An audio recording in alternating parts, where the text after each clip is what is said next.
So talking about tools, various tools. So there's a lot of hype around right now is AI tools. So what is your recommendation for the best AI tools to use? Oh, that's a great question, Michelle.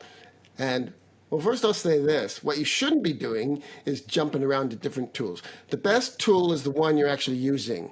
So you want to choose wisely. So we have some recommendations for business tools. And the first thing I say is this. If you're running a business, you should be paying for AI tools. It's an absolute no-brainer. You should be paying for AI tools. If you're doing 6 figures or more, you need to be doing that. Because really, it's like adding a new employee or 2 new employees to your roster for peanuts for these SaaS services. So the first one we use, ChatGPT 4.0, which of course is the pay version. Now, it's fantastic at creative writing. And I said this before, it should be human, AI, AI, human. So it's best when you come up with something first. It could be talking points, or you've put down your content, and you can say something like, polish this, copy, and make it shorter, which is what I always have to do. Because as Mark Twain said, I didn't have time to write you a short letter, so I wrote you a long one. It's much harder to write short, and ChatGPT 4 is fantastic at summarizing in that way. However, it only has info from 2024, so it's not good necessarily for doing things that you need immediate information for. For that, we use Perplexity Pro. It is fantastic at research.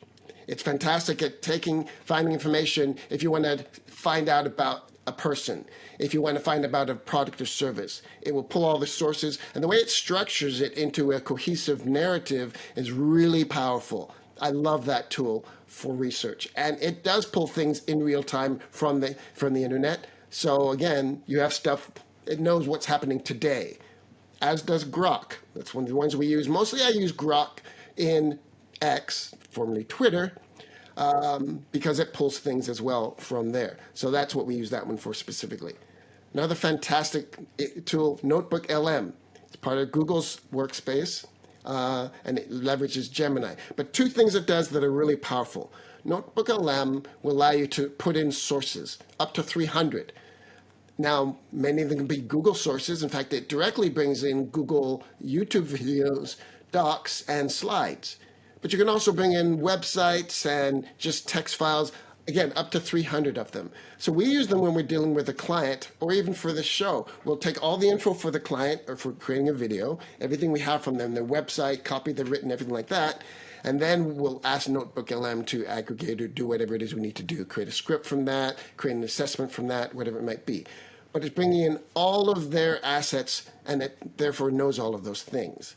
ChatGPT can do that to an extent, but again, with Notebook LM allows you to do this much, much more comprehensively.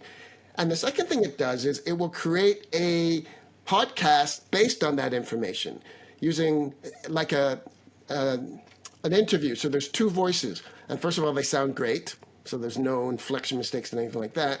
And they ask real basic questions like it's an interview. So it's really great if you have a business, because you can often use that. And they're usually like 10 minutes long or so, 15 minutes long. And that's a really good, often it will answer questions in a simpler way that you might not have thought of. So just that alone, it's a fantastic part of Notebook LM. Gemini by itself, Google's program, is a really good one.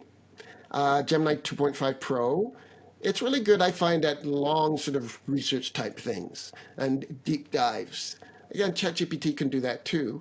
I find Gemini does creative writing and summations better than, or ChatGPT does it better than Gemini, but Gemini is very good at research, long research stuff, and some coding things as well like that.